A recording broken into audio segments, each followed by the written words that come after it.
തദ്ദേശ തെരഞ്ഞെടുപ്പിൻ്റെ ഭാഗമായി ഇടതുപക്ഷ ജനാധിപത്യ മുന്നണിയുടെ ഈ യോഗത്തിൽ ആനുകാലികമായ കാര്യങ്ങളെക്കുറിച്ചൊക്കെ ബഹുമാന്യനായ കൂട്ടായി സഖാവും മറ്റ് LDF നേതാക്കന്മാരും ഇവിടെ വിശദീകരിച്ചിട്ടുണ്ടാവും.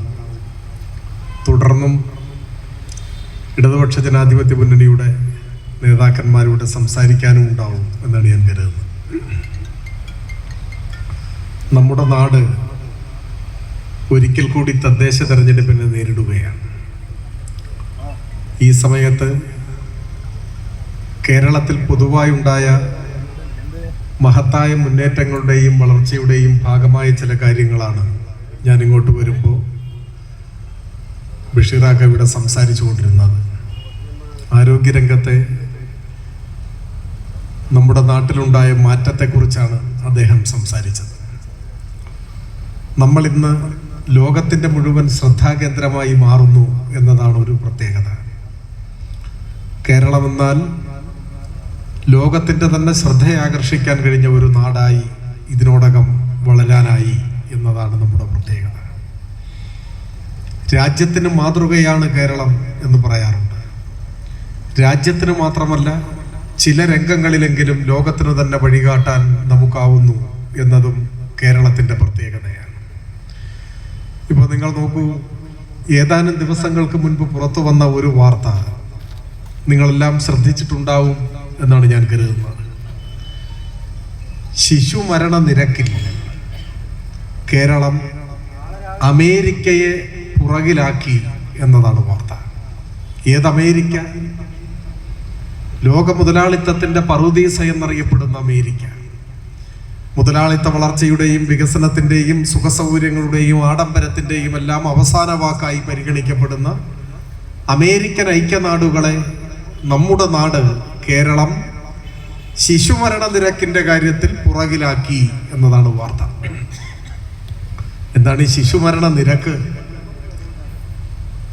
ഇപ്പോ വിവിധ രാജ്യങ്ങളുടെ സാമൂഹ്യ വളർച്ചാ നിലവാരം പരിശോധിക്കുന്നതിൻ്റെ സുപ്രധാനമായ ഒരു മാനദണ്ഡമായി പരിഗണിക്കുന്നത് ശിശുമരണ നിരക്കാണ്. ശിശുമരണ നിരക്കെന്ന് പറഞ്ഞാൽ 1000 കുഞ്ഞുങ്ങൾ ജനിക്കുമ്പോൾ അതിൽ എത്ര പേർ മരിക്കുന്നു എന്നല്ല, മറിച്ച് 1000 കുഞ്ഞുങ്ങൾ ജനിച്ച് ആ കുഞ്ഞുങ്ങൾക്ക് 1 വയസ്സ് ആകുമ്പോൾ, 1-ാം പിറന്നാൾ ആകുമ്പോൾ അതിനിടയിൽ എത്ര കുഞ്ഞുങ്ങൾ മരിച്ചു പോകുന്നു, അതാണ് ശിശുമരണ നിരക്ക്. നമ്മുടെ രാജ്യത്തിന്റെ ശിശുമരണ നിരക്ക് 25ആണ്. 1000 കുഞ്ഞുങ്ങൾ ഇന്ത്യയിൽ ജനിക്കുമ്പോൾ 1 വയസ്സ് തികയുന്നതിന് മുൻപ് അതിൽ 25 കുഞ്ഞുങ്ങൾ മരിക്കുന്നു എന്നതാണ് ശരാശരി കണക്ക്. കേരളം ഏറ്റവും ഒടുവിലത്തെ ആധികാരികമായ റിപ്പോർട്ട് പ്രകാരം കേരളത്തിന്റെ ശിശുമരണ നിരക്ക് 5ആണ്. 5. ഇന്ത്യയിൽ 25 കുഞ്ഞുങ്ങൾ മരിക്കുമ്പോൾ കേരളത്തിൽ അത് 5ആണ്. അമേരിക്കയിൽ അത് ഏതാണ്ട് 6ആണ്. അതാണ് പ്രത്യേകത. അതുകൊണ്ട് അമേരിക്കയുടെയും മുന്നിൽ നമ്മൾ എത്തി. അതാണ് വാർത്ത. സത്യം പറഞ്ഞാൽ എത്രമാത്രം അഭിമാനകരമാണ്. ശിശുമരണ നിരക്കിന്റെ കാര്യത്തിൽ അമേരിക്കൻ ഐക്യനാടുകളെ പുറകിലാക്കാൻ കഴിഞ്ഞ ഒരു നാട് കേരളം. ആഘോഷപൂർവ്വം കൊണ്ടാടപ്പെടേണ്ട പതാകകളുടെ നിറഭേദങ്ങൾക്ക് പുറത്ത് ഈ നാടാകെ ഒരേ മനസ്സോടെ ഉത്സവാന്തരീക്ഷത്തിൽ ആഘോഷിക്കേണ്ട ഒരു വാർത്തയാണ്. പക്ഷെ ചില മാധ്യമങ്ങളിൽ ആ വാർത്ത കാണണമെങ്കിൽ ഭൂതക്കണ്ണാടി വെച്ച് നോക്കണം. വളരെ ചെറുതായിട്ട് കൊടുത്തിട്ടുണ്ട്, പക്ഷെ ചെറുതായിട്ടാണ്. കേരളത്തിന് മഹത്തായ ഒരു നേട്ടമുണ്ടാകുമ്പോൾ ഇടതുപക്ഷത്തോടുള്ള ഇഷ്ടക്കുറവ് കൊണ്ട് ആ നേട്ടം മൂടി വയ്ക്കാൻ, ഒളിപ്പിച്ചു വെക്കാൻ, ചെറുതായി പറഞ്ഞു പോകാൻ ആണ് ചില സുഹൃത്തുക്കൾ ശ്രമിക്കുന്നത്. പക്ഷെ നമ്മുടെ നാടിനുണ്ടായ ഈ മാറ്റം ഇത് ചെറുതല്ല. എങ്ങനെയാണ് ശിശുമരണ നിരക്ക് കുറയുന്നത്? അതിന്റെ കാരണം എന്താണ്? അതൊരു നിസ്സാര കാര്യമല്ല. ഒരു കുഞ്ഞ് ജനിച്ചു കഴിഞ്ഞാൽ ആരോഗ്യത്തോടെ വളരണമെങ്കിൽ ജനിക്കുന്നത് ആരോഗ്യമുള്ള കുഞ്ഞാവണം. അതിനെന്തു വേണം? അമ്മയ്ക്ക് ആരോഗ്യം ഉണ്ടാവണം. അതിനെന്തു വേണം? ഗർഭാവസ്ഥയിൽ അമ്മ നല്ല പോഷകമൂല്യമുള്ള ഭക്ഷണം കഴിക്കണം, ആവശ്യത്തിന് വിശ്രമം ഉണ്ടാവണം. അതിനെന്ത് വേണം? മെച്ചപ്പെട്ട ഭക്ഷണം, വിശ്രമം, ശാരീരിക മാനസിക ആരോഗ്യമുള്ള കുടുംബാന്തരീക്ഷം, ഇതിനൊക്കെ കഴിയുന്ന കുടുംബ സാഹചര്യം വേണം. വരുമാനം ഉണ്ടാവണം, മെച്ചപ്പെട്ട കുടുംബാന്തരീക്ഷം ഉണ്ടാവണം. എന്തെങ്കിലും അസുഖം വന്നാൽ പോകാൻ ഒരു ആശുപത്രി വേണം. ആശുപത്രിയിൽ ചെന്നാൽ അവിടെ ഡോക്ടർ ഉണ്ടാവണം, മരുന്നുണ്ടാവണം, മെച്ചപ്പെട്ട ചികിത്സ കിട്ടണം. ഇങ്ങനെയെല്ലാം ഉണ്ടാവുമ്പോഴാണ് ആരോഗ്യമുള്ള കുഞ്ഞ് ജനിക്കുക.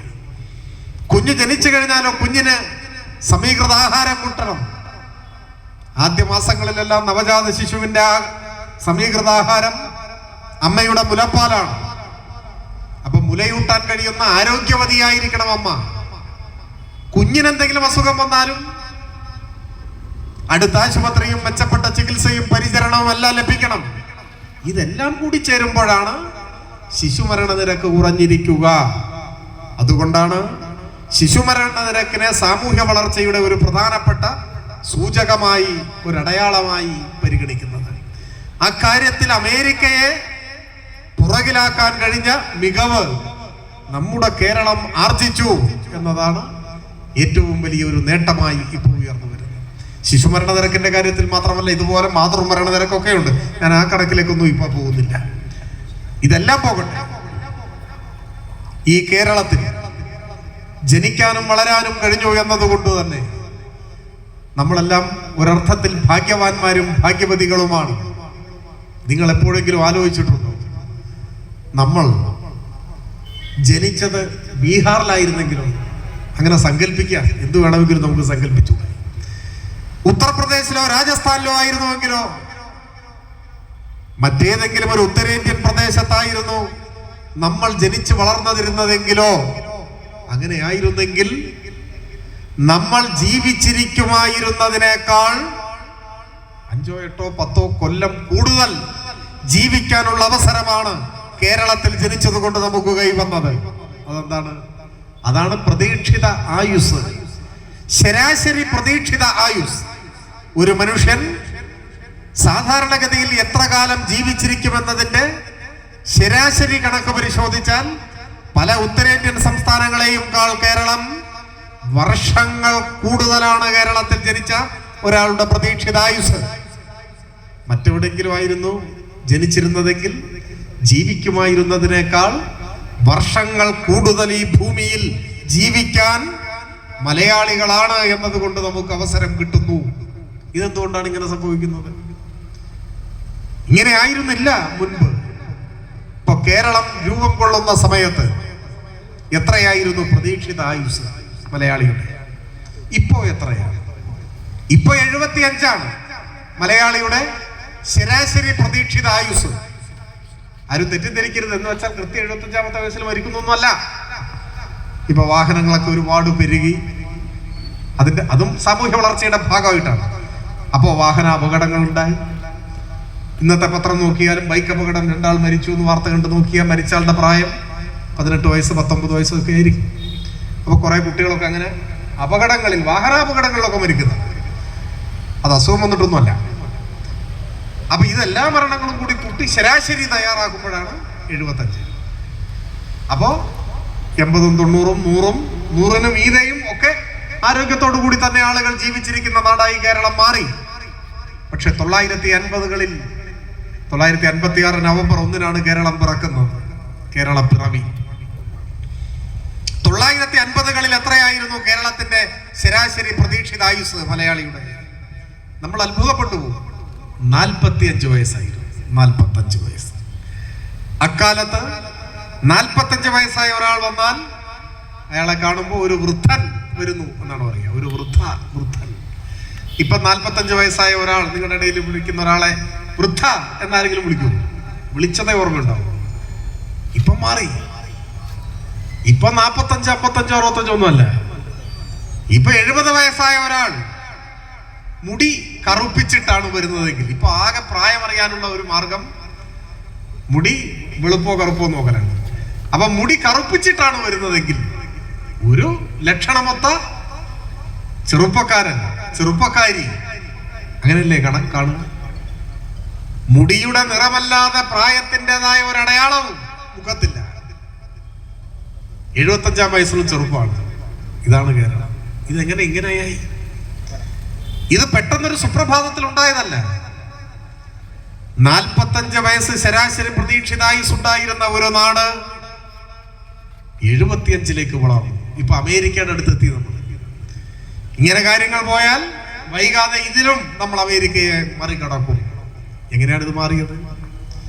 കേരളീയ സമൂഹത്തിലുണ്ടായ പൊതുവായ മാറ്റമാണ്. മെച്ചപ്പെട്ട വരുമാനമുള്ളവരായി മലയാളികൾ മാറി. ഭൂപരിഷ്കരണം മുതൽ ഇങ്ങോട്ട് നമ്മൾ എടുക്കണം കാര്യം. മെച്ചപ്പെട്ട ആരോഗ്യ പരിപാലന സംവിധാനങ്ങൾ ഉണ്ടായി. സമ്പൂർണ്ണ സാക്ഷരത എല്ലാം അതിൽ പങ്കുവഹിച്ചു. അതെങ്ങനെയാണ്? സാക്ഷരരായ ഒരു ജനത കൂടുതൽ അറിവ് നേടിയപ്പോ ജീവിത രീതികളെ കുറിച്ച്, ചികിത്സയെ കുറിച്ച്, ആരോഗ്യകരമായ ജീവിത രീതികളെ കുറിച്ചെല്ലാം അറിവ് നേടി. ഇതെല്ലാം വരുത്തിയ മാറ്റമുണ്ട്. അങ്ങനെയാണ് നമ്മുടെ നാട് വളർന്ന് വികാസം പ്രാപിച്ചത്.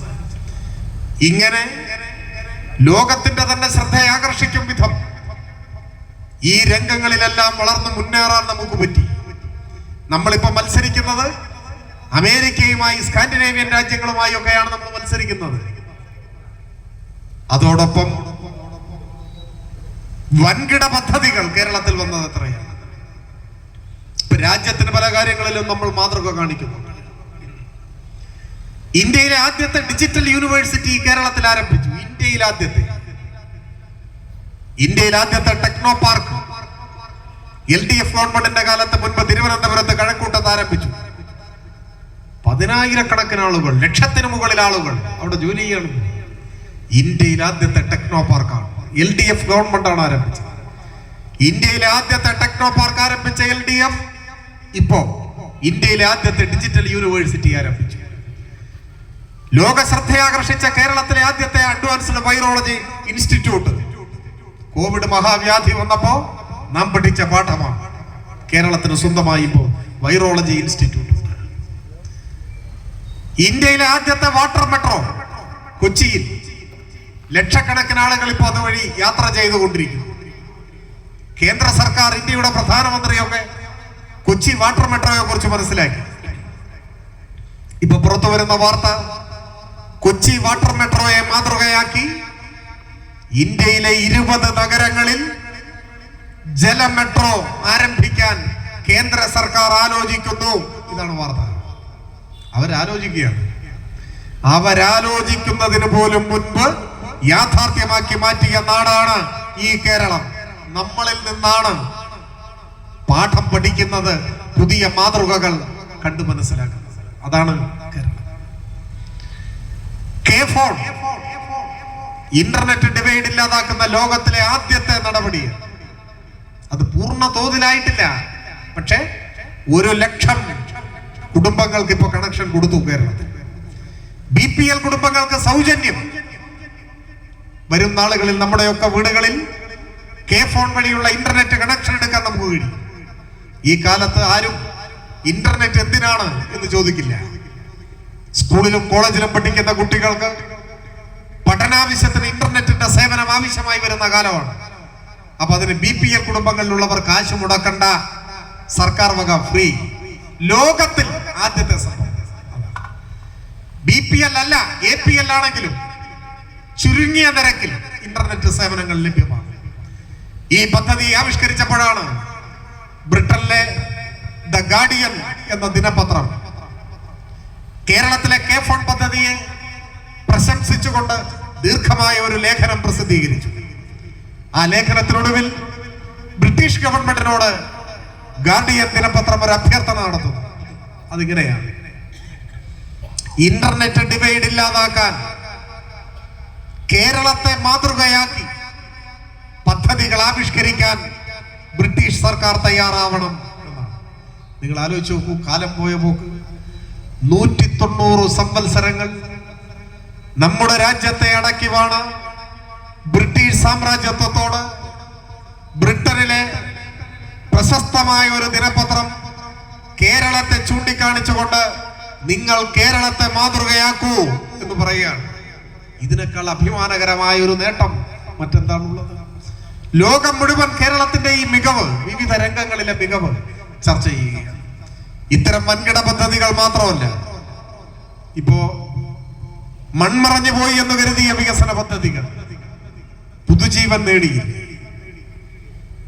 മരിച്ചുപോയ മനുഷ്യർക്ക് ജീവൻ കൊടുക്കാൻ സാധിക്കുമോ എന്നാരെങ്കിലും ചോദിച്ചാൽ ഇപ്പോഴും ഉത്തരം ഇല്ല എന്ന് തന്നെയാണ്. മരിച്ചു പോയാൽ മരിച്ചു, പിന്നെ ജീവൻ കൊടുക്കാനൊന്നും പറ്റില്ല.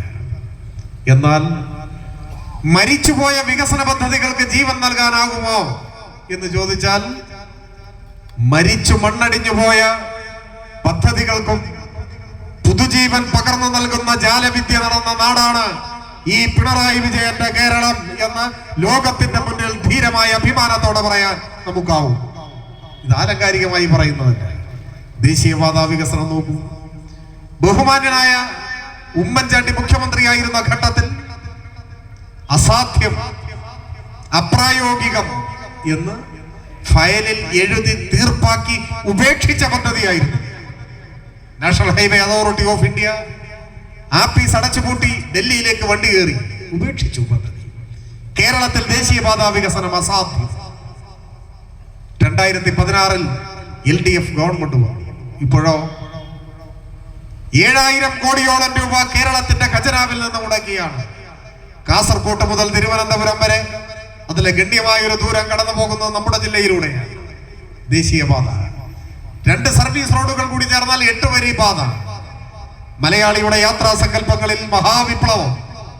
കേരളത്തിന്റെ 2 അറ്റങ്ങൾ തമ്മിലുള്ള അകലം ചുരുങ്ങി വരും. ചുരുങ്ങിയ സമയം കൊണ്ട് സുഗമമായി യാത്ര ചെയ്യാനാവുന്ന പാത 90% പണി പൂർത്തിയായി. അത് മരിച്ചുപോയ ഒരു പദ്ധതിയായിരുന്നു, നമ്മളാണ് ജീവിപ്പിച്ചത്. അസാധ്യമെന്ന തീർപ്പ് കൽപ്പിച്ചതിനെ സാധ്യമാക്കുന്ന കലയുടെ നാടായി നമ്മുടെ നാട് മാറി. ഗെയിൽ പൈപ്പ് ലൈൻ മരിച്ചുപോയ പദ്ധതിയായി. കൊച്ചി ഇടമൺ പവർ ഹൈവേ മരിച്ചുപോയ പദ്ധതിയായി, ഇപ്പൊ പൂർത്തിയായി. അതുകൊണ്ടോ പവർ കട്ടും ലോഡ് ഷെഡിങ്ങും ഇല്ലാത്ത നാടായി കേരളം മാറി. 10 കൊല്ലത്തിനുള്ളിൽ എവിടെയെങ്കിലും നിങ്ങൾ പവർ കട്ട് എന്ന വാക്ക് കേട്ടോ? പണ്ടതായിരുന്നു. ഉമ്മൻചാണ്ടി മുഖ്യമന്ത്രി ആയിരിക്കുമ്പോ ആദ്യം അരമണിക്കൂർ പവർ കട്ട്, പിന്നെ 1 മണിക്കൂർ കട്ട്, പിന്നെ അപ്രഖ്യാപിത കട്ട്. കറണ്ട് പോയാൽ എപ്പോ വരുമെന്ന് ആർക്കും പറയാനാവില്ല. മണിക്കൂറുകൾ വൈദ്യുതി ഇല്ലാതെ. വ്യവസായങ്ങൾക്ക് 100% പവർ കട്ട്. മണ്ണെണ്ണ വിളക്കും മെഴുകുതിരികളും കത്തിച്ചു വെച്ച് കറണ്ട് കാത്തിരുന്ന ഒരു കാലം. അപ്പൊ എല്ലാരും മറന്നുപോയി. അത് 10 കൊല്ലമായില്ലേ? അതായിരുന്നു UDFന്റെ കാലം. ഇരുളിലാണ്ട് പോയ ഒരു കാലം. ഈ ഇരിക്കുന്ന നിങ്ങളുടെ ആരുടെയെങ്കിലും വീട്ടിൽ ഇപ്പൊ മണ്ണെണ്ണ വിളക്കുണ്ടോ? എന്താ ഇല്ലാതെയായി? അതാണ് കാലം മാറിയത്. LDF ഗവൺമെന്റ് വന്നില്ലായിരുന്നെങ്കിലോ പവർ കട്ടും ലോഡ് ഷെഡിങ്ങും ഇല്ലാത്ത ഇന്ത്യൻ സംസ്ഥാനമായി നമ്മുടെ നാട് അഭിമാനത്തോടെ ശിരസുയർത്തി നിൽക്കുന്നു. ഈ മാറ്റങ്ങളാണ് ഈ കഴിഞ്ഞ കാലത്ത് കേരളത്തിലുണ്ടായത്.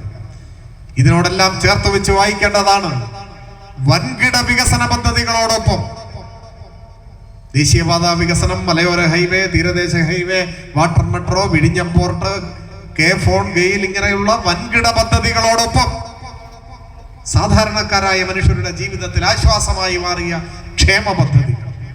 ഇപ്പൊ 2000 രൂപയായി പെൻഷൻ വർദ്ധിപ്പിച്ചു. ഒരു വീട്ടിൽ മുതിർന്ന 2 പേർ മാത്രമേ ഉള്ളൂ എന്ന് കരുതുക. ഒരു അപ്പൂപ്പൻ, ഒരു അമ്മൂമ്മ. സംരക്ഷിക്കാൻ ആരുമില്ല. ആരുടെയും സംരക്ഷണം ഇല്ലെങ്കിലും 2 പേർക്കും കൂടി 4000 ഉറുപ്പിക സർക്കാർ വീട്ടിലെത്തിച്ചു കൊടുക്കും മാസം തോറും. 4000. എല്ലാമായി എന്നല്ല, പക്ഷെ പട്ടിണി കിടക്കണ്ട. അതുകൊണ്ടല്ലോ അരി വാങ്ങാം, അത്യാവശ്യ കാര്യങ്ങൾ നിർവഹിക്കാം. എവിടെയുണ്ട് ഇന്ത്യയിൽ വേറെ? പ്രധാനമന്ത്രിയുടെ നാട്ടിൽ ഇതില്ല, മറ്റെവിടെയും. 2000 രൂപ ക്ഷേമ പെൻഷൻ കിട്ടുന്ന ഒരേ ഒരു ഇന്ത്യൻ സംസ്ഥാനം ഈ കേരളം.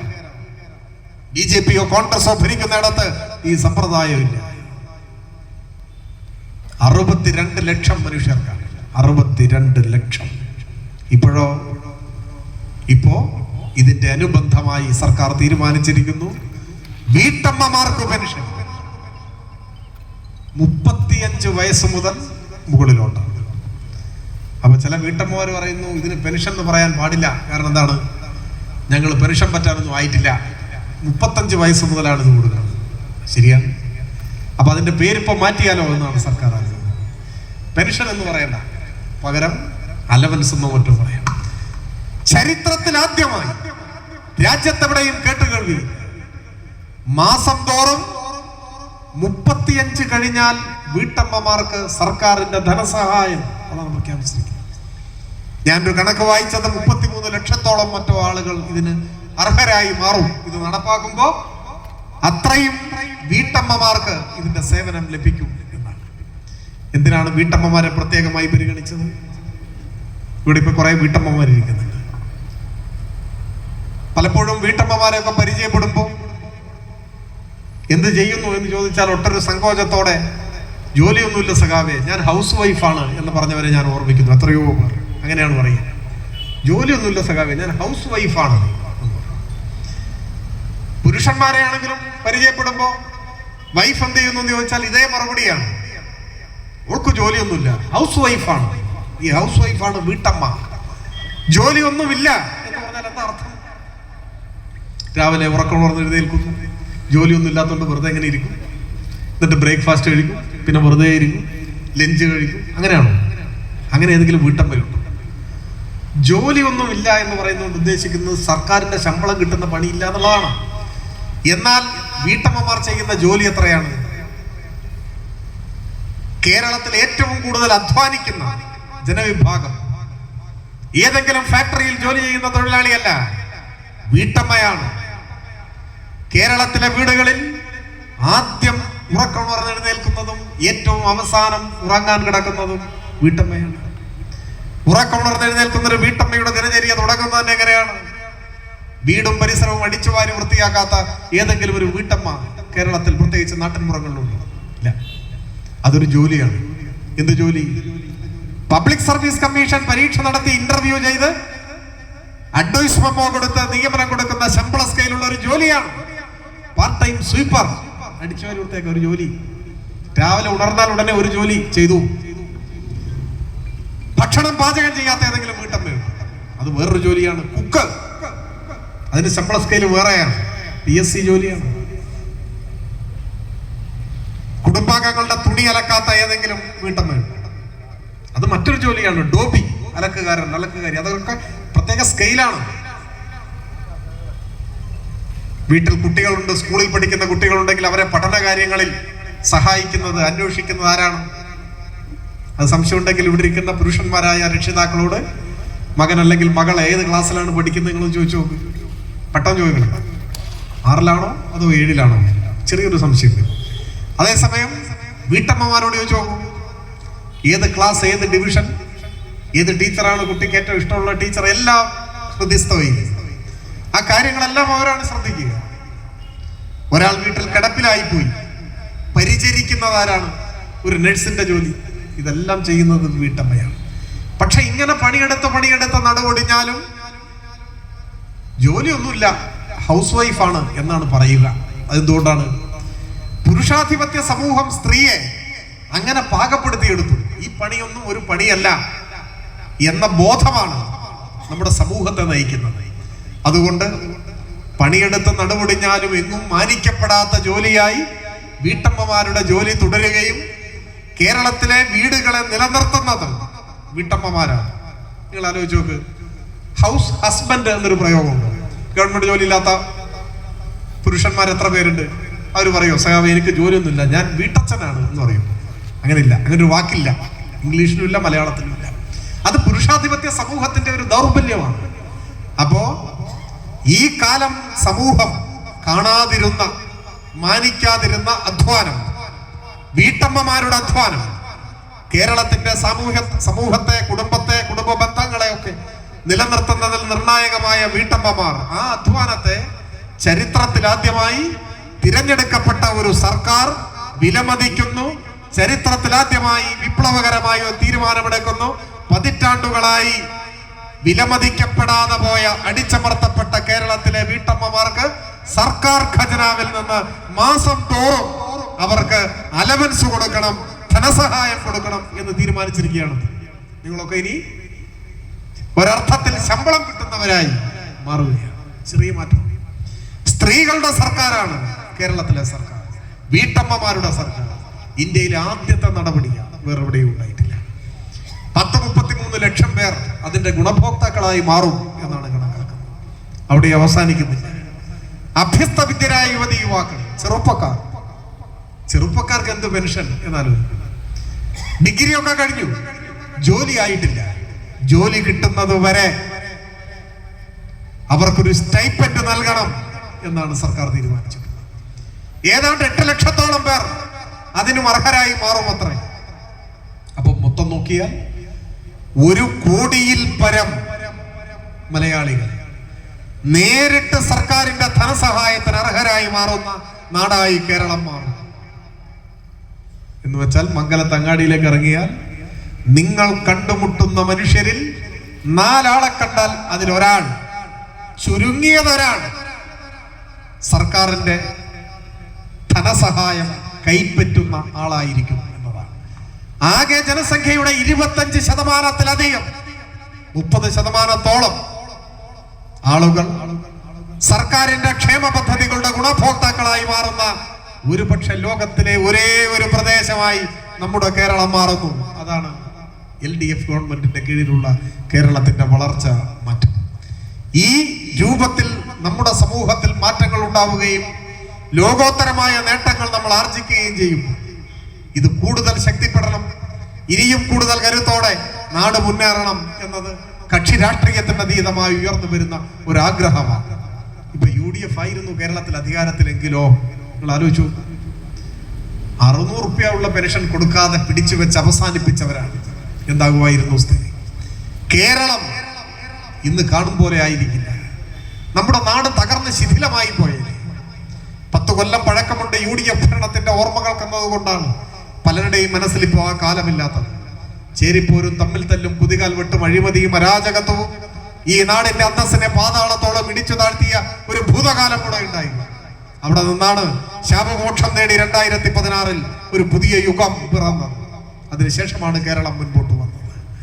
ഇതിനെയും കൂടുതൽ ശക്തമായി മുൻപോട്ട് പോകണം എന്ന് ഏവരും ആഗ്രഹിക്കുന്ന ഒരു കാലത്താണ് ഈ തദ്ദേശ തെരഞ്ഞെടുപ്പ് പോകുന്നിട്ടുള്ളത്. തദ്ദേശ സ്വയംഭരണ സ്ഥാപനങ്ങളുടെ ഭരണസമിതികൾ പരമപ്രധാനമായ പങ്കാണ് നമ്മുടെ നാടിന്റെ വികസനത്തിൽ വഹിക്കുന്നത്.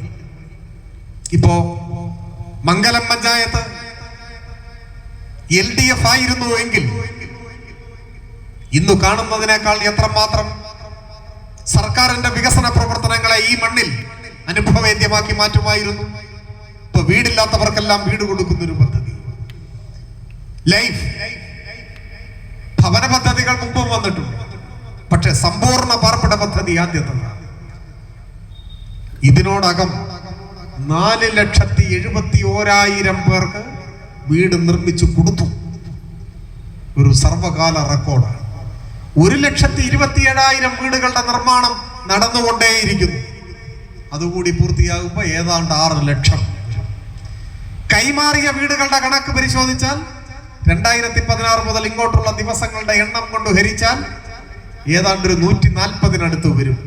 എന്ന് വെച്ചാൽ അതിന്റെ അർത്ഥം ഓരോ ദിവസവും 140ഓളം വീടുകൾ നിർമ്മാണം പൂർത്തിയാക്കി അർഹർക്ക് കൈമാറിക്കൊണ്ടേയിരുന്നു. ഇന്ന് രാവിലെ സൂര്യനുദിച്ച് ഇപ്പോൾ അസ്തമിച്ച ഈ 12 മണിക്കൂറിനിടയിൽ കേരളത്തിലെ ഏതൊക്കെയോ ഭാഗങ്ങളിലായി 140 വീടില്ലാത്ത മനുഷ്യർ സ്വന്തമായി വീടുള്ളവരായി മാറി. അതാണ് മാറ്റം. ലോകത്തിൽ എവിടെയും നടക്കുന്ന കാര്യമല്ല, ഇവിടെയാണ്. ഓരോ ദിവസം ഇരുണ്ട് വെളുക്കുമ്പോഴും 140 ആള് വീട് കിട്ടുക, സ്വന്തമായി വീട് ഓരോ ദിവസവും കിട്ടിക്കൊണ്ടേയിരിക്കുകയാണ്. അങ്ങനെ 4.25 ലക്ഷമായി ഇപ്പോൾ കേരളത്തിൽ. ഇനിയും അവശേഷിക്കുന്നവർക്ക് വീട് നൽകിക്കൊണ്ട് കേരളത്തിൽ സ്വന്തമായി വീടില്ലാത്ത ഒരൊറ്റ കുടുംബം പോലും ഉണ്ടാകരുത് എന്ന കാഴ്ചപ്പാടാണ് LDF ഇപ്പോൾ തയ്യാറാക്കിക്കൊണ്ടിരിക്കുന്നത്. ഇത്തരം പദ്ധതികൾ ഗ്രാമപ്രദേശങ്ങളിൽ നടപ്പാക്കുന്നത് തദ്ദേശ സ്ഥാപനങ്ങൾ മുഖാന്തരമാണ്. ഫണ്ടൊക്കെ സർക്കാർ കൂടും. അപ്പൊ മംഗലത്ത് ഇത് കാര്യക്ഷമമായി നടക്കണമെങ്കിൽ ഇവിടുത്തെ ഗ്രാമപഞ്ചായത്ത് സർക്കാരിന്റെ വികസന പദ്ധതികളെ പിന്തുണയ്ക്കുന്നവരാവണം. അതുകൊണ്ടാണ് എല്ലാ പഞ്ചായത്തും ഒരുപോലെയല്ല. 700 വീട് നൽകിയ പഞ്ചായത്തുണ്ട്, 1000 വീട് നൽകിയ പഞ്ചായത്തുണ്ട്. 1000 വീട്. തിരുനാവായ വന്നപ്പോൾ പറഞ്ഞു 120 വീട് ഒറ്റക്കാണ് അവിടെ കൊടുത്തത്. അതാണ് വ്യത്യാസം. സർക്കാരിന്റെ വികസന പ്രവർത്തനങ്ങളോട് നിഷേധാത്മക സമീപനം സ്വീകരിക്കുന്നവർ, അത്തരം പദ്ധതികളെ തകർക്കണം എന്നാഗ്രഹിക്കുന്നവർ, പക്ഷേ ആത്യന്തികമായി അതിന്റെ കോട്ടം, അതിന്റെ ക്ഷീണം നേരിടേണ്ടി വരുന്നത് ജനങ്ങളാണ്, സാധാരണക്കാരായ മനുഷ്യർ. അപ്പോ കേരളത്തിന്റെ പൊതുവായ വികസനത്തിന് ഒപ്പം നമ്മുടെ നാട്ടിലും മാറ്റമുണ്ടാവാൻ, കേരളത്തിലെ ഏത് ഗ്രാമപഞ്ചായത്തിനോടും കിടപിടിക്കും വിധം പശ്ചാത്തല സൗകര്യങ്ങളുടെയും വ്യക്തിഗത ഗുണഭോക്താക്കളുടെയും എല്ലാം കാര്യത്തിൽ മെച്ചപ്പെട്ട ഒരു റെക്കോർഡ് നിലനിർത്താൻ ഇവിടെയും ഇടതുപക്ഷ ജനാധിപത്യ മുന്നണി തെരഞ്ഞെടുക്കപ്പെടേണ്ടതായിട്ടുണ്ട്. അപ്പോൾ മാത്രമേ കേരളത്തിന്റെ പൊതുവികസനത്തോട് നീതി പുലർത്തും വിധം പൊതുവായ മുന്നേറ്റത്തോടൊപ്പം എത്താൻ നമ്മുടെ നാടിനും സാധിക്കും. അതാണ് പ്രശ്നം. ഇതിൽ വേറെ രാഷ്ട്രീയ കാര്യങ്ങളൊക്കെ അപ്രസക്തമാണ്. നാടിന്റെയും ജനങ്ങളുടെയും ക്ഷേമമാണ്, നാടിന്റെ വികസനവും ജനങ്ങളുടെ ക്ഷേമവുമാണ്.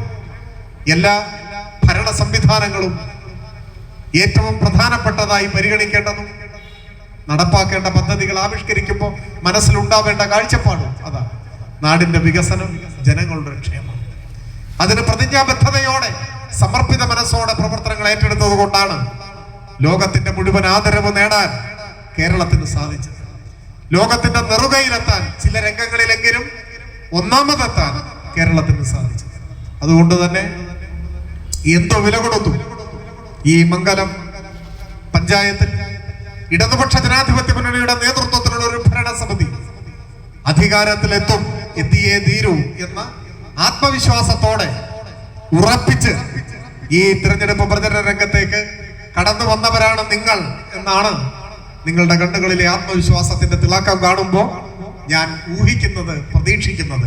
പുതിയൊരു ചരിത്രം എഴുതാൻ, ഈ നാടിനും വിമോചനത്തിന്റെയും വികസനത്തിന്റെയും പുതിയൊരു അധ്യായം ഇവിടെ ആരംഭിക്കാൻ ഈ പഞ്ചായത്ത് തിരഞ്ഞെടുപ്പിൽ ഇവിടുത്തെ വോട്ടർമാരെ കാര്യങ്ങൾ ബോധ്യപ്പെടുത്തി ആ ചരിത്ര വിധിയെഴുത്തിന് സാക്ഷ്യം വഹിക്കാൻ ഈ നാടിന് സാധിക്കും എന്ന് ആശിച്ചുകൊണ്ട് അതിന് വർദ്ധിത വീര്യത്തോടെ, വാശിയോടെ LDF സ്ഥാനാർത്ഥികളെ വിജയിപ്പിക്കാൻ ആവശ്യമായ പ്രവർത്തനങ്ങൾ നിങ്ങൾ ഏറ്റെടുക്കണമെന്ന് അഭ്യർത്ഥിച്ചുകൊണ്ട് ഞാൻ എൻ്റെ എളിയ വാക്കുകൾ അവസാനിപ്പിക്കുന്നു.